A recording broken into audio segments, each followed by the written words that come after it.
Tudo que eu fiz, toda a criação que Deus fez ele em realidade e potência. Toda semente, ela está em estado de realidade e potência. O que é isso?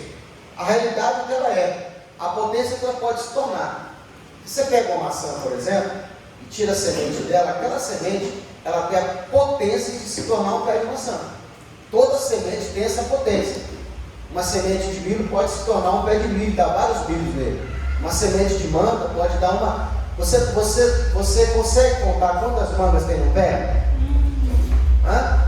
Você consegue saber quantas mangas vai sair de uma semente de manga? Não. Porque uma só semente de manga, um caroço de manga e uma semente, ela pode dar uma árvore toda de manga.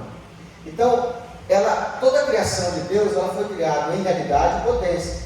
A realidade que ela é e a potência que ela pode se tornar. Então, Deus sabendo que aquilo que Ele criou poderia se perder, tudo que Deus fez, havia uma possibilidade de se perder. É aquilo que eu sempre explico aqui. Deus fez o seguro da sua criação. Qual que é o seguro de Deus para a sua criação? Oi? Jesus Cristo. Então a Bíblia diz que no sábado, no sétimo dia, o Senhor santifica o sábado. O que Ele fez? Caso aquilo que eu fiz, aquilo que eu criei se perca, em Jesus tudo pode se trazer. Caso o homem que eu faça, caso a criação que eu fiz, o homem, venha se perder, há uma possibilidade de ser resgatado. Cristo é o seguro de Deus. Então, irmão, assim, da onde essas pessoas tiram? Se a salvação é de Deus, é um ato exclusivo de Deus, o homem não faz parte disso. Em momento nenhum na Bíblia se vê Deus falando como ele participa da salvação. É um ato exclusivo de Deus. Então, por que a Bíblia diz assim? E descansou o Senhor no sétimo dia. Não é que Deus não trabalhou. Ele não estava preocupado. Tudo que eu fiz está seguro. Porque, o que diz João 3,16? Quem lembra? Quem sabe o que está escrito em João 3,16? Você como cristão, você tem que saber esse versículo de cor. Porque Deus amou o mundo de tal maneira que deu seu Filho unigênito para que todo aquele que nele crê não pereça, mas tenha a vida eterna. Nós lemos assim, não lemos? Mas o original não está assim, não. O original está assim, ó. Porque Deus amou o cosmos, não o mundo. Ela leu exatamente como a gente lê. Mas a gente não entende o que está escrito, que a gente não lê a Bíblia como está escrito, a gente lê como está na nossa mente. Olha para você ver, Deus me amou de tal maneira. Quem leu assim? Quem já leu assim? Deus me amou de tal maneira, porque Deus amou o homem. Não está escrito Deus amou o homem. Deus amou o cosmos. Diga comigo, Deus amou? O que é o cosmos? Toda a criação. Porque Jesus não morreu para salvar só o homem, a humanidade, o Adão, só você. Jesus Cristo, Ele morreu para trazer toda a criação de volta como Deus a fez. Glória a Jesus. Pastor, é isso? Ele morreu pelo cachorro, Ele morreu pelo cavalo, Ele morreu pela lua, pelo sol, pelas estrelas, por toda a criação. Jesus Cristo morreu para resgatar tudo isso. Com um detalhe, diga, qual detalhe, pastor? Qual detalhe, pastor? É que o homem é o único que pode rejeitar, porque tem livre-arbítrio. E é só por isso que você precisa aceitá-lo. O homem é o único que tem capacidade de crer e rejeitar. Então ao homem é por isso que ao homem é perguntado: você crê? Olha lá João 3,16.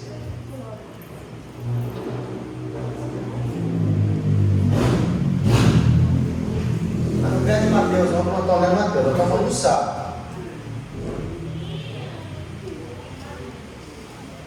Irmão, se um dia você desviar daqui da Kairos, e você for para uma Assembleia de Deus, e você for estudar na Assembleia de Deus a estudo bíblico, você vai estranhar.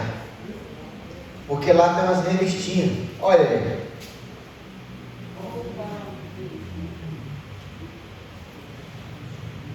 Bora, senta aí com a gente.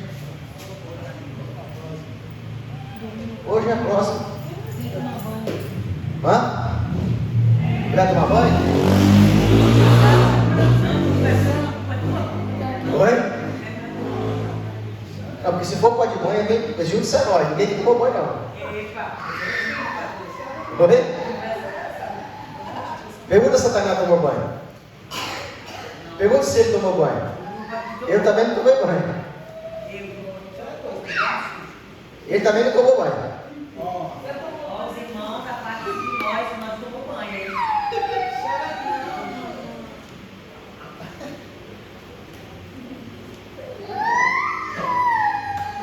Então vamos lá. João 3,16, versículo central da Bíblia, viu?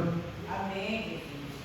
Porque Deus amou o cosmos, você está lendo em mundo, mas é o cosmos, de tal maneira que deu o seu Filho para que todo aquele não pereça. Pastor, o que eu preciso fazer para ter vida eterna? Preciso fazer a obra? João 3,16, eu preciso crer nele. Os crentes não lêem Bíblia, irmão. É por isso que prega, você precisa largar de fumar, largar de beber, dizimar, ofertar, batizar, trocar as vestes, né? Está escrito aqui, ó, o que eu preciso para ter vida eterna? Crer nele. Nele quem? Jesus Cristo. Para que todo aquele que nele crê não pereça, mas tenha é vida eterna ou temporária? Eterna. Porque Deus é eterno. Nós temos que aprender isso, porque as pessoas elas não entendem isso. Se Deus está te dando a vida eterna porque você crê, como que você perde ela? Uma coisa que é eterna não pode perder. Está entendendo, irmão? Bom, o seu olhar ele é penetrante. Isso é bom, meu irmão. É porque você está refletindo. A forma com que eu pergunto é a forma que você fala assim: eu nunca tinha olhado por esse lado. Deixa eu te explicar um negócio para você. Eu já li a Bíblia toda ela umas 4 ou 5 vezes. Pelo menos toda a Bíblia. O Novo Testamento mais de 15 vezes. E agora eu estou relendo ela, estudando ela. Tem um texto em Êxodo que Deus vai falar sobre a Arca da Aliança. Vai mandar Moisés construir uma arca, que é a Arca da Aliança. Essa arca, ela era quadrada. Olha como é que essa arca é.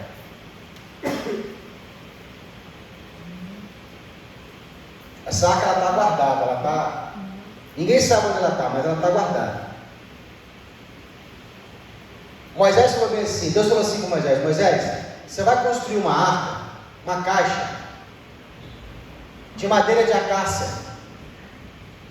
De que madeira? Acácia. Essa madeira é uma madeira que o cupim não come, ela não apodrece. Hã? É. Mas olha que interessante. Moisés, depois que você mandar fazer essa madeira, essa caixa de madeira, você vai fazer um revestimento de ouro.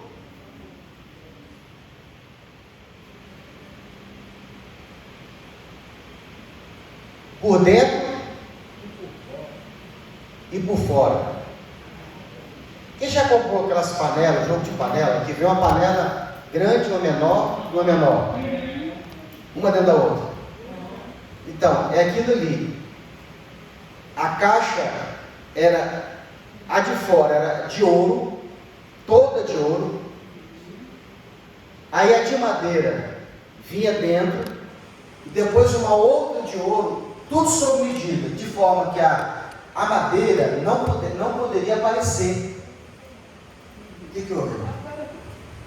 Se você der confiança, ela vem perto de você. Mata lá, senão não vai ficar em paz.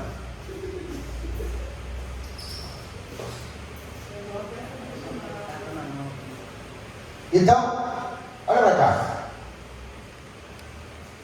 Você vai fazer uma caixa de madeira de forma que a madeira ela seja coberta pela caixa de ouro. Quem olhasse para essa caixa não podia ver o ouro, não podia ver a madeira. Isso é a forma pedagógica de Deus falar como que é a salvação. Porque essa madeira, essa arca da aliança, ela é uma forma pedagógica de falar de Jesus. Então, o que é a madeira? A natureza humana de Jesus. O ouro é a natureza divina. Então, como essa caixa ela era revestida de por dentro e por fora e por dentro de ouro, ou seja, o ouro representa a divindade.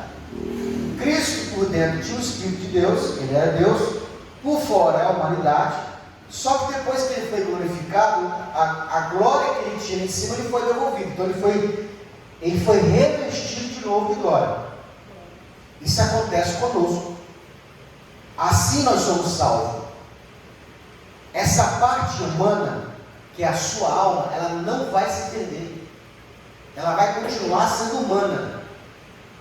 O seu corpo vai ser revestido de glória e o seu espírito ele já é divino. Então, por que eu sei que você não perde a salvação? Por causa da criação. Quando Deus fez o homem, Deus criou o homem. Ele deu ao homem 2 corpos. Faz de conta que é um corpo, tá?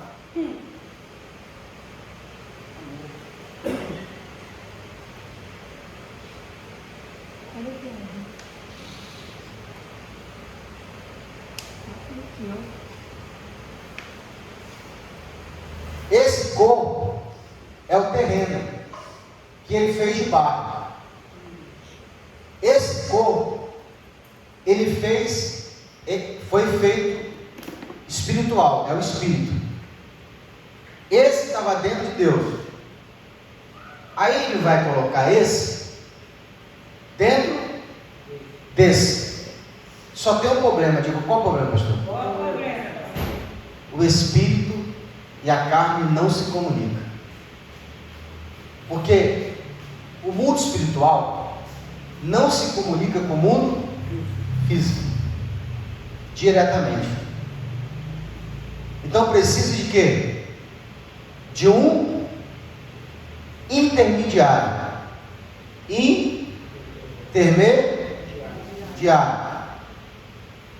Uma ponte. Então quando Deus pega esse espírito, que é um corpo, diga comigo, o espírito humano é um corpo espiritual. Ele vai colocar esse corpo espiritual, ele precisa colocar dentro desse. Olha a caixa. Mas esse não se comunica desse. Quando Deus coloca esse, através do sopro de vida dentro do barro, um terceiro elemento acontece. Qual que é o terceiro elemento? A alma.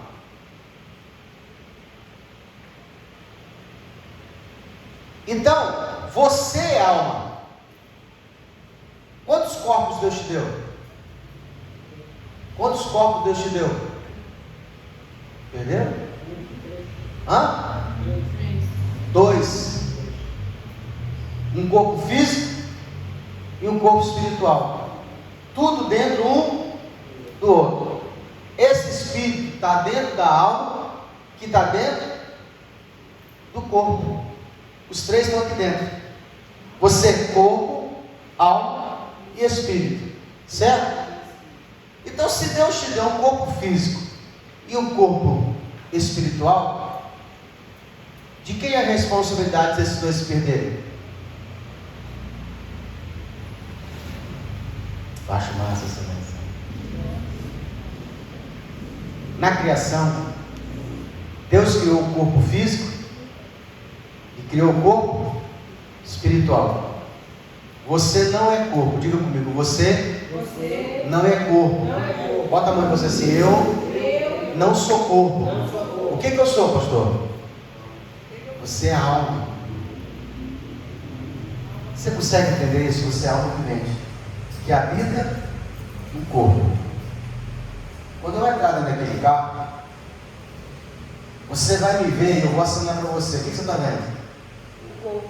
O carro. Presta atenção. Quem olha de fora com os olhos fechados, vê o quê? Carro. E se eu piscar o farol? Ah, pastor, você é novo. Mas você está vendo o carro, você não está me vendo. Você sabe que está lá dentro. Certo? Mas você está vendo o quê? O carro. Mas eu sou o carro?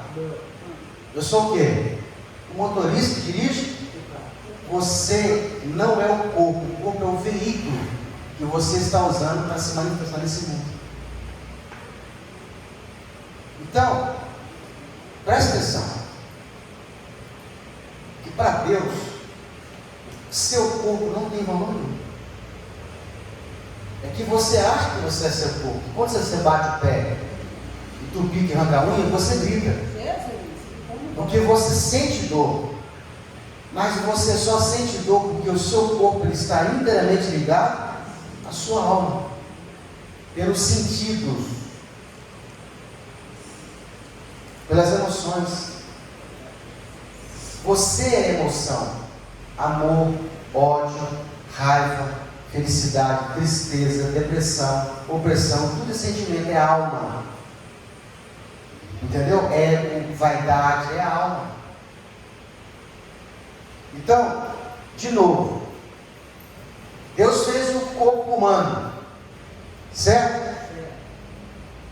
Deus fez um corpo espiritual para essa alma habitar. Na salvação, os três têm que ser salvos. E a salvação de Cristo, ela vai atingir os três, nesse nível. Só que ela acontece primeiro no espírito, depois na alma, depois o corpo. Mas Deus só te dá a responsabilidade de você salvar a alma, que é você. Porque o corpo cuida dele. Então, quando você aceita Jesus, o Espírito de Deus, ele vem habitar no seu espírito humano. Porque o espírito humano não tem personalidade. Repete comigo, o espírito humano não tem personalidade. Então Deus pode vir, habitar dentro dele e dar a ele uma personalidade. Por que Deus não pode salvar os anjos?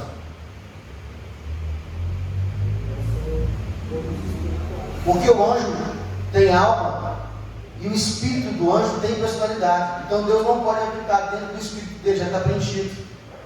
Se Deus viesse dentro de um anjo e habitasse dentro dele, ele seria Deus também, porque teria mais de uma alma no mesmo espírito. O que é Deus?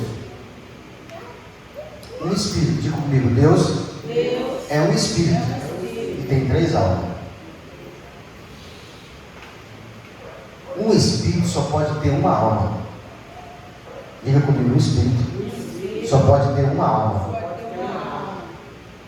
Deus não pode mais entrar dentro dos anjos, porque eles já são eternos. O estado que eles foram criados é eterno, não tem como mudar. Quem jogou videogame? Já teve lá uma hora que você morreu no jogo? Aí você reinicia de novo. Por que você pode reiniciar? Tem as vidas. Por que você pode?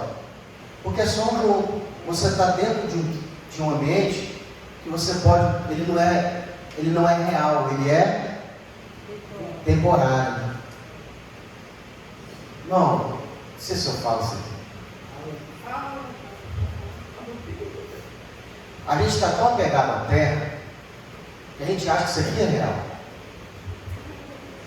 Quando você passar desse plano para o plano espiritual, é que você vai ver que isso aqui era só temporário.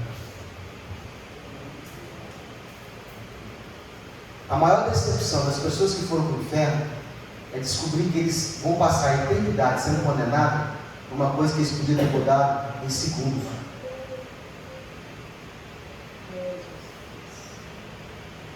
Não tem como a gente entender isso no campo físico. Porque o campo espiritual, a eternidade, ela é muito mais real e mais perfeita. As cores que lá existem, as árvores que lá existem, tudo que nós temos aqui é a cópia do que existe lá. Só que lá é muito real e perfeito. Aqui é só uma figura, é só um plano.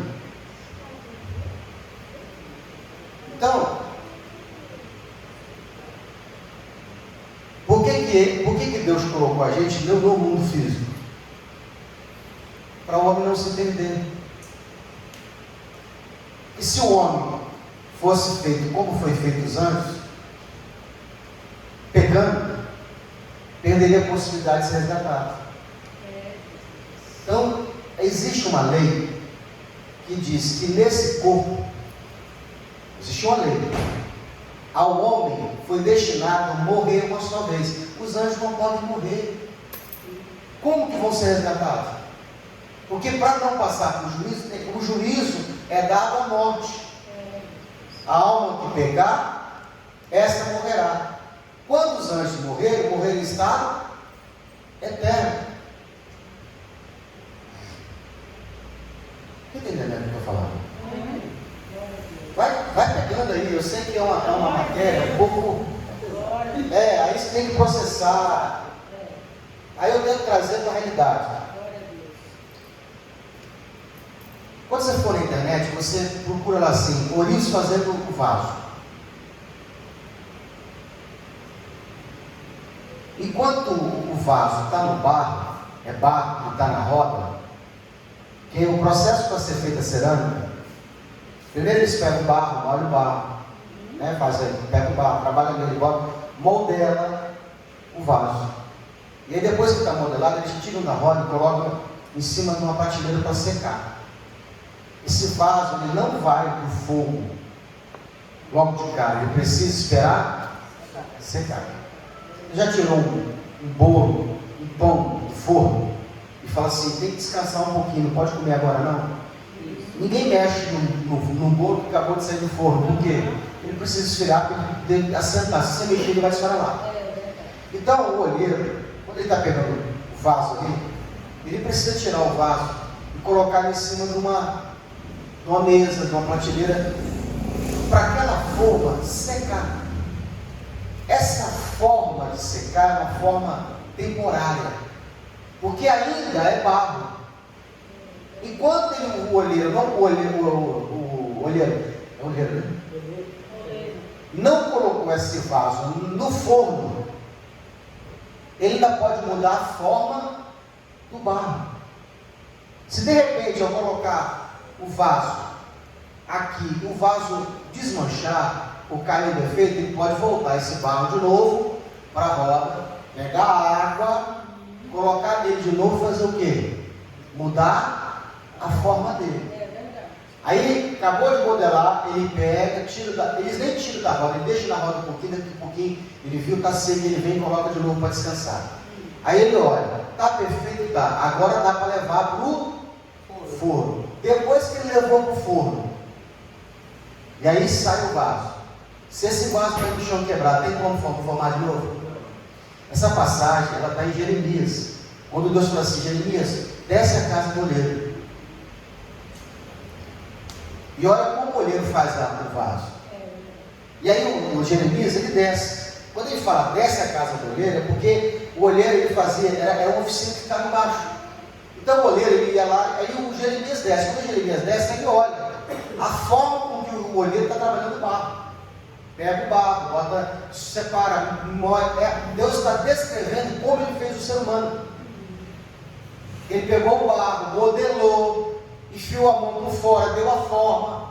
Façamos o homem conforme a nossa imagem e semelhança. Depois ele enfia a mão dentro do vaso. É quando Deus entra com a mão dele, espiritualmente falando, e vem modelando a gente de dentro para fora, tirando aquilo que não. Deus faz isso com a gente, Ele vai modelando a gente, enquanto está sendo rodando, então enquanto está na roda, porque o olheiro vai tocando com o pé e a roda vai, não tinha energia elétrica, né? Então ele vai rodando. O que Jeremias está vendo é o que Deus está querendo falar, como Ele fez o homem, assim a nação de Israel, é o povo de Deus na sua mão.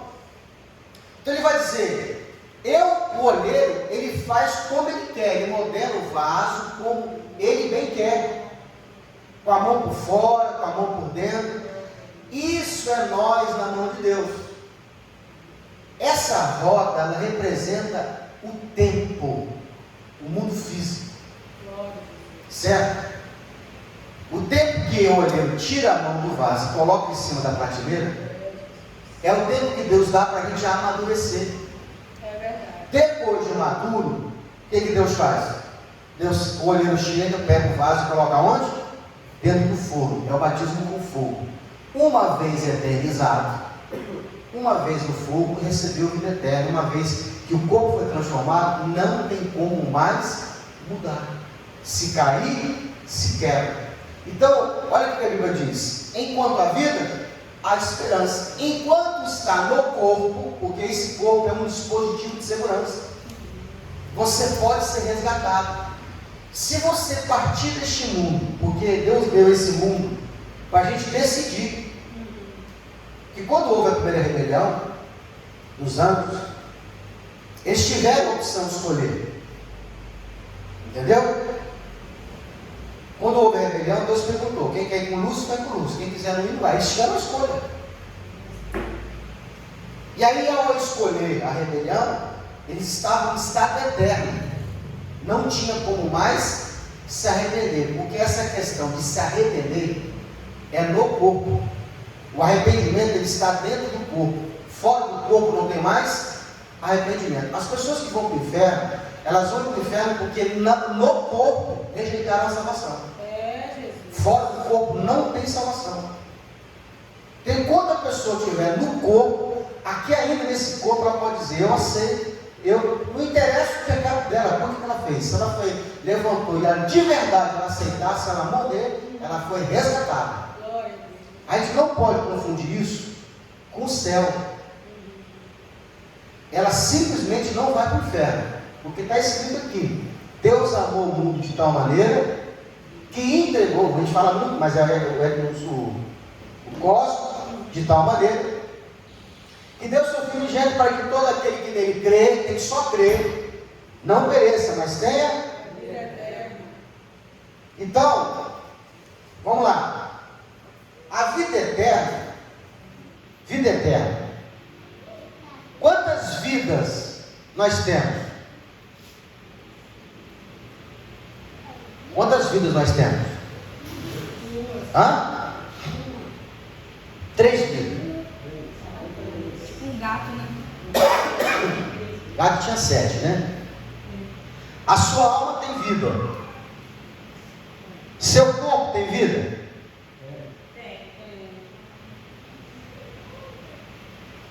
E vontade.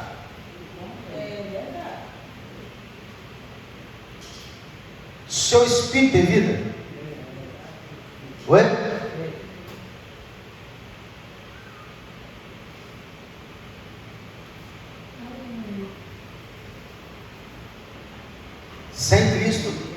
Sem Cristo não tem. O homem sem Cristo, o espírito dele está morto. O ímpio, o espírito dele está morto. Então ele tem uma vida na alma e uma vida no corpo. Por isso que você vai dizer o novo nascimento. Essa palavra novo nascimento é quando aceita Jesus. Aí sim o Espírito de Deus vem habitar nesse Espírito que estava. Aí ele nasce de novo. E agora esse Espírito, ele vai interagir com a sua pastor, por que o Espírito já não fala logo com esse corpo aqui?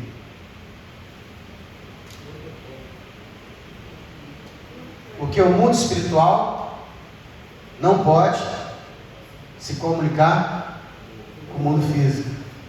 Isso é uma lei. O mundo espiritual não pode se comunicar com o mundo físico. Existe uma lei. Para esse mundo, o espiritual, vir nesse mundo, precisa de um corpo. Como o diabo não tinha corpo, não era? Ele precisou usar o corpo de uma serpente. A maneira legal de entrar nesse mundo é pelo ventre. Nós só temos dois exemplos, dois modelos de seres humanos que entraram nessa terra sem auxílio sexual. O primeiro Adão e o último, não diga segundo, o último Adão. Entendeu? Jesus veio pelo meio legal, pelo ventre de Maria. A porta com que ele entrou é uma porta legal. O diabo ele entrou por uma porta ilegal. Imagine, é por isso que ele é chamado ladrão. Você vai entrar na sua casa, você tem a chave. Você entra, é a sua casa. Se eu não te convidar, e você entrar por outra porta, você é ladrão. É por isso que Jesus vai dizer assim, ele, o ladrão, ele é salteador. Não é isso? Então, essas leis, elas são reais. E os espíritos sabem disso.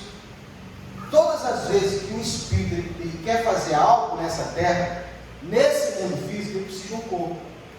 Ou ele entra em alguém, ou ele fala por meio de intuição. Ordena, que tem como ele entrar dentro, tem como ele só influenciar. Quando o diabo quer fazer o mal, ele não faz ele mesmo. Ele tem que usar alguém. Pode fazer. E ele entra até no animal. Sim. Eu não gosto de falar isso não, mas ele entra até em coisas, até objeto. Se precisar, eles entram até objeto. É verdade. Já vi muito já. É a forma mais... Eu não gosto de falar não, entendeu? Porque aí eu entro numa outra área que às vezes não é bom falar. Mas se eles precisarem fazer, isso aí eles vão fazer. É verdade. Cadeira, mesa, parede, eles entram. Que para nós isso aqui é sólido, para eles está tudo em movimento, tudo é acessível. Ele ficava pregando, ele permitiu isso acontecer, ou Deus permitiu, sei lá, talvez ele estava muito fora, estava ganhando muita alma, e sei lá, estava muito soberbo. Será que foi Deus que permitiu isso acontecer na vida dele? De quem? Do você fala até que pegou lá 146 anos de prisão, Que Mateus transformado em Linhares. filho dele, fez aquela. O enteado do filho. Eu não sei da matéria, explica aí. Que passou no O senhor fala direto ou fala direto? Tem Ah, tempo porque já em Linhares isso, que ele matou o Tiago. Porque ele estava assim, na fé, lá pregando, todo mundo apoiando ele, estava na mídia. Ó, Ele permitiu, ó, Deus permitiu, ou ele deixou o inimigo o que eu entendo é o seguinte: o diabo ele não pode tocar no servo de Deus. Todo servo de Deus, ele pertence exclusivamente a Deus, ele é propriedade de Deus. Quando Deus se entristece, se irrita com o servo dele, o que a gente vê já é Deus fazendo. Então, quando o homem cai, a gente vê o pecado, não viu a queda, mas lá atrás ele já caiu. E a forma com que Deus tem de mostrar que ele caiu é o pecado. Então, essas tragédias já é disciplina de Deus. que a gente acha que o diabo é mau e os anjos são bons. Mas eu já falei para vocês, para Deus, o que a gente entende de bom ou mal não é para Deus. Porque existem pessoas, eu falo pessoas, mas vou falar de anjos, que se você visse ele agindo, amando de Deus, você é confundido com o diabo. Está entendendo?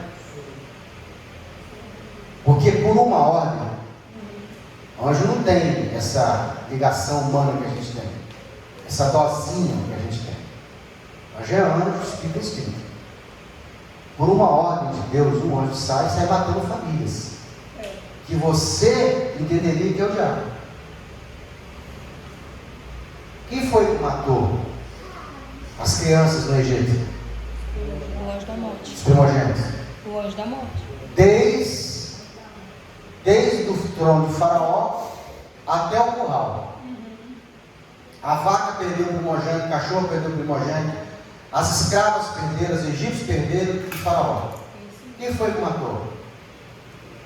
O anjo da morte. Aí você vai falar o que? Foi o diabo? O anjo da morte.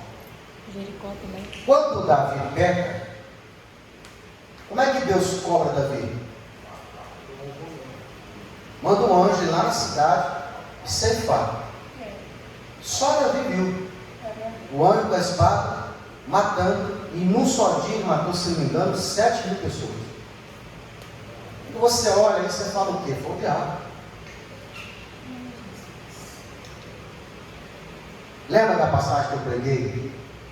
Que quando Deus se irritou, desaprovou um servo dele, que era rei, chamado Acabe, que Acabe queria ir para a guerra, e o Senhor mandou, ele consulta a Deus, e o profeta vive e fala bem assim: eu vi o Senhor se reunir contra você, e eu vi numa reunião angelical, trono de Deus, e um espírito falava isso, o outro falava aquilo, e falou bem assim: eu serei um espírito de mentira na boca de todos os seus profetas. A gente acha que porque é anjo, é de Deus, não mente. Mas a Bíblia diz assim: serei sincero com os que são sinceros, e serei terrível com os que são terríveis. A Bíblia diz assim: por não terem amor à verdade, eu farei com que é mentira. Está escrito isso na Bíblia, não é palavra minha. Por não terem prazer na verdade, diz o Senhor, eu farei com que eles creiam na mentira. Abre a sua Bíblia, Tessalonicenses. Depois você vai falar assim: qual pastor que falou esse negócio aí? Ele falou que Deus mente. Eu falei que Deus mente. Eu falei que Deus te entrega o espírito de mentira. O espírito de mentira é um anjo. Hebreus capítulo 4, acho. Não, Hebreus não. Tessalonicenses. Acho que é segundo. Não faça pergunta difícil, não. Eu sei que está na Bíblia.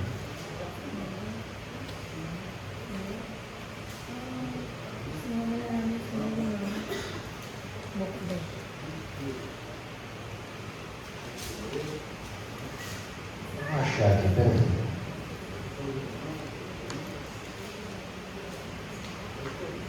É 2, 2 Tessalonicenses 2.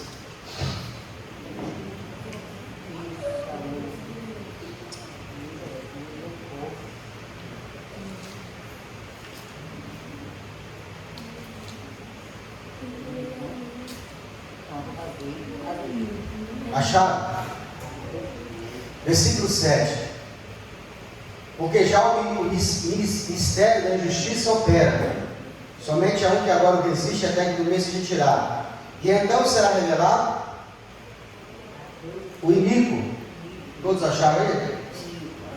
A quem o Senhor desfará pela sombra da sua boca, e aniquilará pelo esplendor da sua vinda. Esse cuja a vinda é segundo a eficácia de Satanás, com todo o poder e sinais e prodígios com todo o engano da injustiça, para os que perecem, porque não receberam o amor para si, e por isso Deus lhes enviará a operação Para que creiam? E aí, irmão?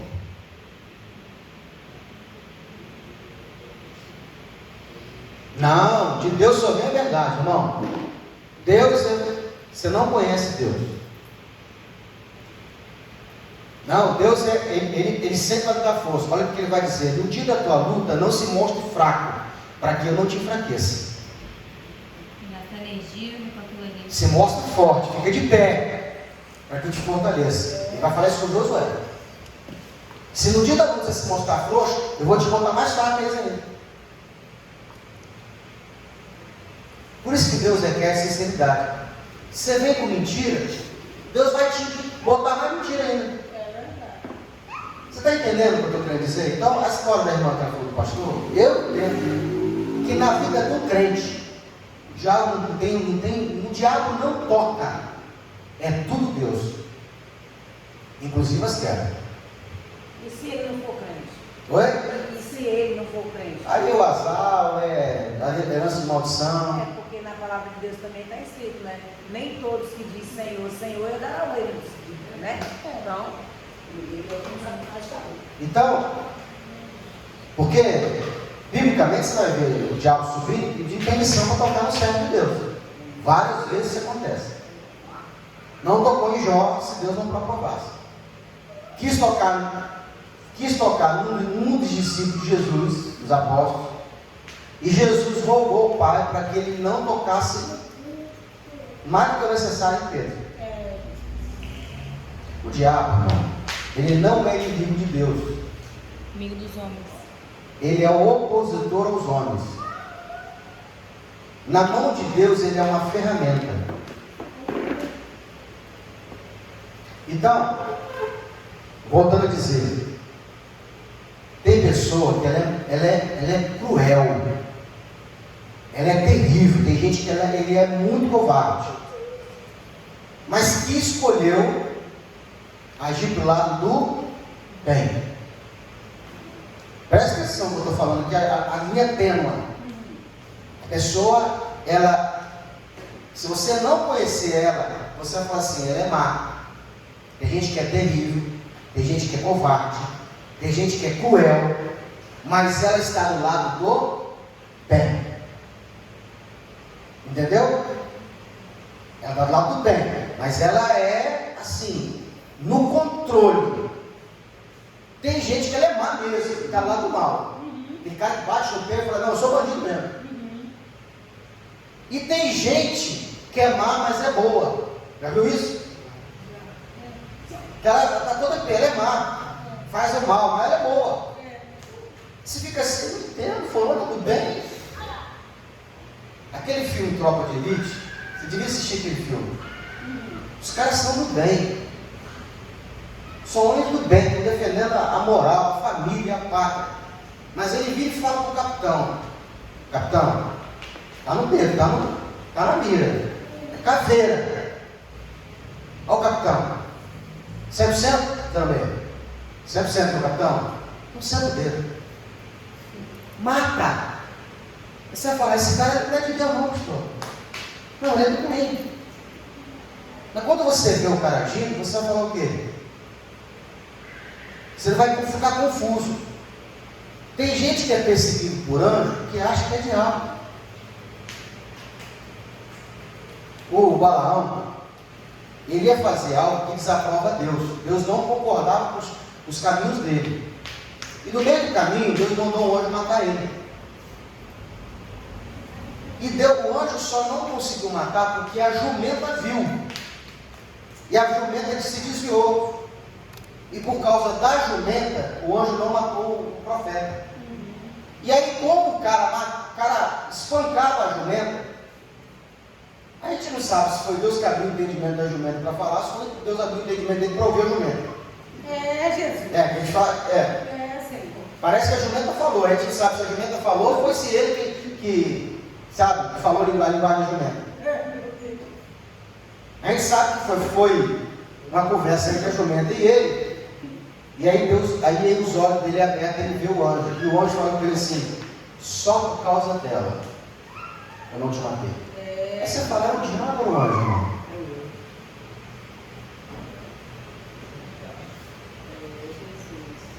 Então, irmão, tem muita gente que teve, sabe, o problema da religião, da crença, é que ela atrapalha você ver as coisas claras.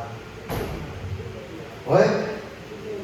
Parece que tudo que de mal acontece é o diabo, tudo que de mal acontece é de Deus. Eu já falei que existe tempestade, que acontece é o diabo. E você bota na conta de Deus, não, é chuva. E daí que é chuva? Olha lá o livro de Salmo de Jó lá, que quando a tragédia aconteceu no livro de Jó, o fogo é o de Deus, o fogo é o do diabo. Quem mandou o fogo foi o diabo. Quem mandou a chuva, tempestade, terremoto foi o diabo. Jesus está atravessando o mar da Galileia, que é mar é rio, já é um mistério, um milagre, o rio de onda.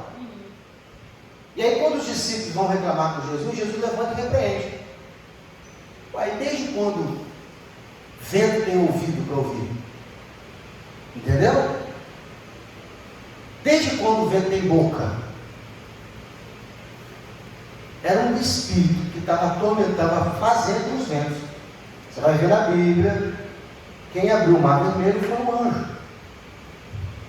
Quem trouxe a tragédia no Egito, que José revela que haverá 7 anos de fartura e 7 anos de fome, também é um anjo. Olha lá, o mesmo anjo que abriu o mar vermelho é o mesmo anjo que vai destruir. Que crise, irmão? Diga comigo, a crise é só o espírito. Ah, tem uma crise aí, até uma tragédia, um tsunami, tudo anjo. Furacão é um anjo. Tudo anjo. Nós achamos que anjo só faz o bem. E diabo só faz o mal. Quem foi que entrou em Saúl? Um espírito mau da parte de Deus. Irmão, se você nunca viu um crente sendo perseguido pelo espírito mau, não queira ver. Essa tá doida. Eu tenho um cara que trabalha no meu carro que está sendo perseguido pelo espírito mau. Pensa no cara que está lutando, e está tudo errado. Ele não é humilde, ele está humilhado, é diferente.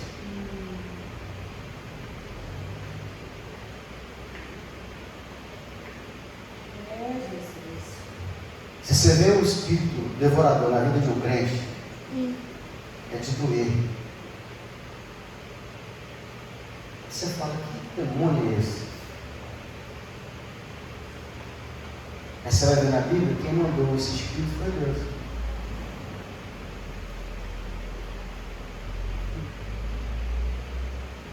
São 4 reagindo.